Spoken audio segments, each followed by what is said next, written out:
How to Think and Grow Rich, Chapter 5. Do what you love.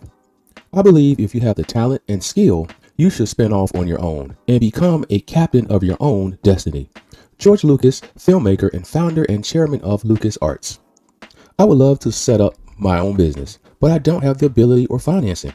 My dream was to become an actor, but my parents laughed at the idea. I work for the government instead. My job bores me to tears, but there is too much unemployment and downsizing going on that I better not kid myself about finding a better one. I used to dream of being a lawyer, but that would take years. How often have we heard words like these or variations of the same themes? How often have you had similar thoughts? Out of every 10 people, how many can boast of really enjoying their jobs? Unfortunately, most people simply don't like what they do for a living. They're convinced that they are stuck in their drudgery, that they'll never be able to change their situations. Fate, in other words, has permanently sentenced them to a life of mediocrity. If you dislike your job, consider the following. Could you die without having done what you really wanted to do? Are you worth more than that? Take a typical day in the life of so many people. They work 8 hours at the job and they don't particularly enjoy it, and then they sleep for 8 hours. This leaves them with 8 hours they typically use to recover and to try to figure the frustrations heaped on them during the day. Their dissatisfaction affects their relationships with their spouses, children, and friends, and yet they continue believing they must. Most people unwillingly drag themselves to work on Monday morning and watch the clock until Friday afternoon, when they can finally throw off the shackles they had to endure for 5 long and painful days.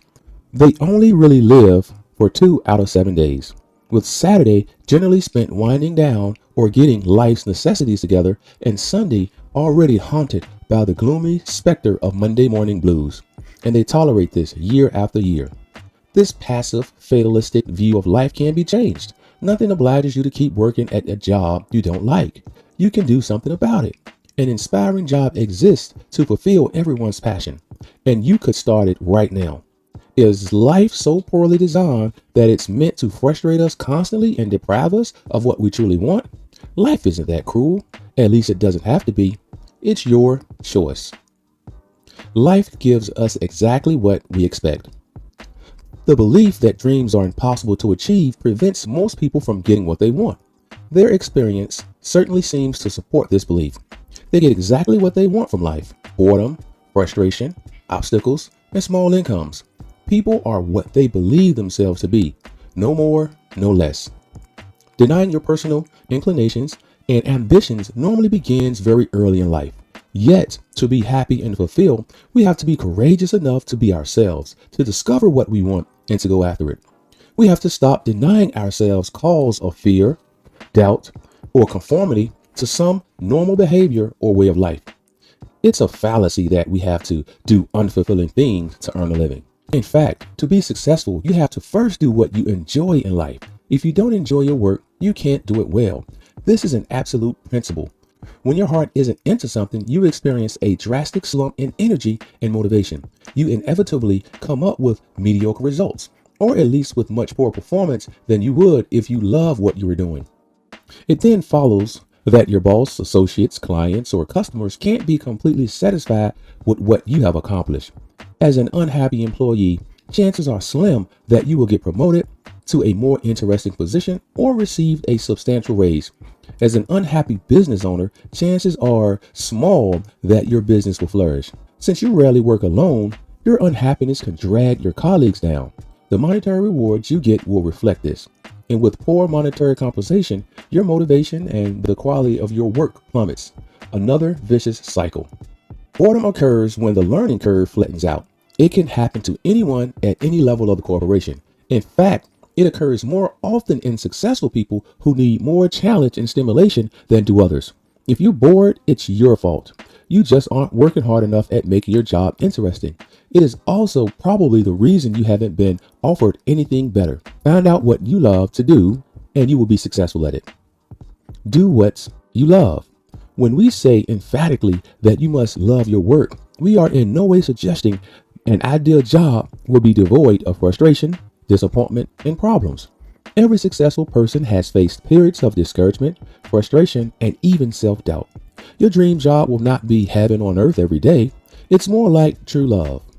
The deep bonds that bring and keep two people together allow them to overcome the dilemmas and obstacles that appear along the way.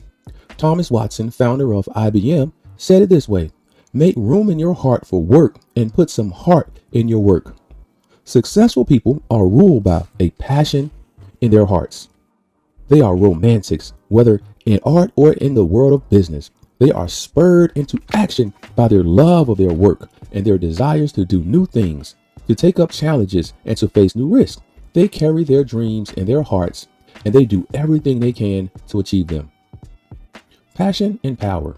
In Work with Passion, author Nancy Anderson defines passion. Passion is intense emotional excitement.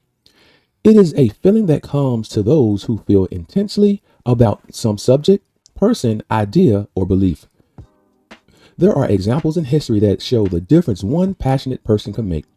Every love story, every major change in history, social, economic, philosophical, and artistic, came about because of the participation of passionate individuals. We all have the capacity to feel intense about emotional excitement. However, few of us act on our passions. We bury our passions because, among other reasons, we were ridiculed earlier in life because our enthusiasm was not backed up by expertise.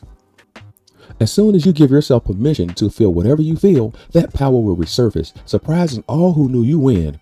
Then you will take action on those feelings. Power is the ability to take action. As an adult, you know that your decisions are your choices. It is no longer necessary to do anything you hate. You can choose to do only what you truly love to do. That is power. That is passion in action. Here's a good question to ask yourself. If you won $10 million, would you stay in your present job? If your answer is yes, congratulations. If not, then creating a situation in which you would answer yes, so that question could be a very important goal. Here are a few principles to move you toward this goal. You can do whatever you like, provided you put the necessary energy and determination in it. You alone can shape your destiny and decide to do what you enjoy. Regardless of obstacles, the greatest barrier to success is yourself. Dare to do what you love. Overcome your fear-based mental and emotional blocks, and you will succeed. William O'Brien of Hanover Insurance puts it this way in an interview with Peter Senge in The Fifth Discipline: to seek personal fulfillment only outside of work and to ignore the significant portion of our lives that we spend working would be a limit to our opportunities and to be happy and complete human beings. Become the best at what you do. In his autobiography, Henry Ford said, "I determined absolutely that never would I join a company in which finance came before the work." For Ford, the only foundation of real business is service. Success is built on service. Successful service is built on attitude. The attitude of doing the best we can, working to be the best in our field. Many successful people are motivated into action by need to do things well and to accomplish something that will help other people. Making a profit is not their primary purpose, yet they usually make far more money than those who work primarily for profit. Steve Jobs, founder of Apple Computer, has said, "We're doing this because we really care about the higher education process, not because we want to make a buck." Wealth is the reward we receive in exchange for services we render. If we give the best service, then we can expect a reward. It is very powerful then to program our subconscious toward becoming the best in our field in a given period of time. As we give ourselves completely to our gift, our service, our gifts give back to us abundantly. Become an expert in your chosen field. While you don't necessarily have to pursue years of formal education, it's invaluable to pursue all avenues to becoming an expert in your field. In the world today, when last month's computer system is already out of date, you have to keep up with change. One of the fundamentals of success is having a in-depth knowledge or specialization in your work. A lack of knowledge is one of the major roadblocks to success.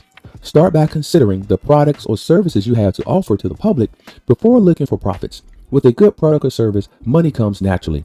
When you become the best in your field, the focus on serving, the money will follow. This is an ancient law that never fails. Be an original. Formal education is certainly not sufficient to guarantee success. Something more is needed, a spark of originality or boldness, which schools often fail to teach and sometimes stifle altogether. All too often, schools level out the thinking process and suppress creativity that allows you to see new possibilities and original solutions.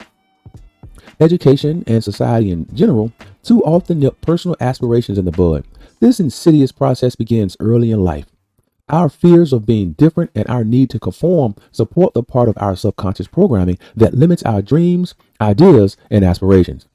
We all naturally imitate those around us, especially when we're young. Unfortunately, the vast majority of people have imitated passionless jobs, financial struggle, and mediocrity. A small inner voice nevertheless survives within us. Timid and worried, it whispers to us that our public images are false, that our genuine personalities are hidden and unexpressed. Frustration, sadness, and in some cases, a dead feeling inside are some of the burdens we heap upon ourselves when they deny who we are and what we have to offer. If we want to succeed, we have to be different. We have to be fully ourselves and not afraid to assert our true personalities. We are unique individuals with a unique purpose in life. Each of us is an original. Make your desires into intentions and make them crystal clear. I don't have the faintest idea what I really want to do. Sounds familiar? This is an all too common complaint. So many people are overwhelmed with confusion, and yet they never sit down and ask themselves the simplest questions. The kind of question we ask throughout this book. The answers to these questions would dissolve their confusion in an instant. When people complain about not knowing what they want to do with their lives, it's obvious they have spent years stifling their inspirations and ignoring their inner selves. By conforming to other people's expectation and ways of life, they have forgotten who they are and have sowed the seeds of their confusion. Anyone who really doesn't know what he or she wants to do and doesn't establish clear-cut goals will find it hard to succeed. The opposite is also true. When you know perfectly well what we want to do in our life, when our desires are crystal clear, the condition enabling us to achieve will soon appear. Often extremely precise desires are fulfilled almost immediately. A perfectly straightforward desire, devoid of hesitation, ambiguity, and contradiction, is very rare indeed. Vague, confused ambitions create a muddled subconscious. Since our aspirations are unclear, the results will be nebulous. A metamorphosis has to take place within. We have to form a clear picture of our ambitions and desires. We have to script them to be clear and precise. Don't underestimate the importance of interchange.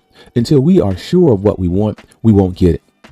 All successful people have an unmistakable, clear ambition and intentions. Their career choices were spawned by a deep sense of intuition that left no room for doubt.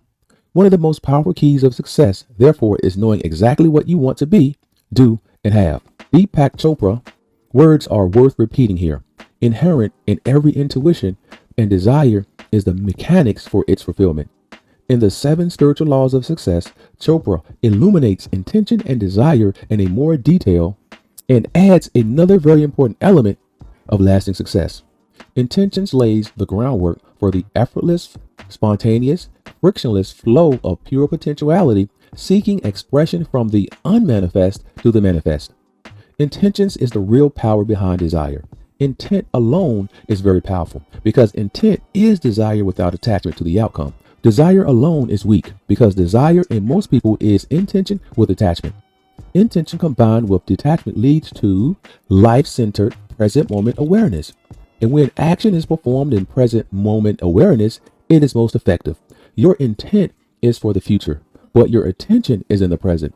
As long as your attention is in the present and your intent for the future will manifest because the future is created in the present. Accept the present and intend the future. The future is something you can always create through detached intention. Turn your wishes into crystal clear desires. Turn your desires into intentions. Once you intend to do something, 90% of your perceived obstacles vanish. And you have the tools to overcome the remaining 10%, such as the power of your intent. When you make an absolutely clear intention to do something and yet are not attached to the results, you have an infallible formula for success and fulfillment. Summary and recommended actions. To integrate passions and powers in your work life and to become the best at what you do, number 1, think about your life as it is. Then picture how you want it to be. If you're not doing what you like, make a list of all the reasons you can think of that support your belief that you can't do what truly excites and pleases you. Now, go over the list point by point and think about each reason. Are these obstacles really valid? If you can understand the principles in this book, you will understand that every obstacle can be overcome and turned into an opportunity. Number 2, ask yourself, if you had all the time and money in the world, what would you do? If you would still do what you currently do, then you are on the right track because you are passionate about what you do.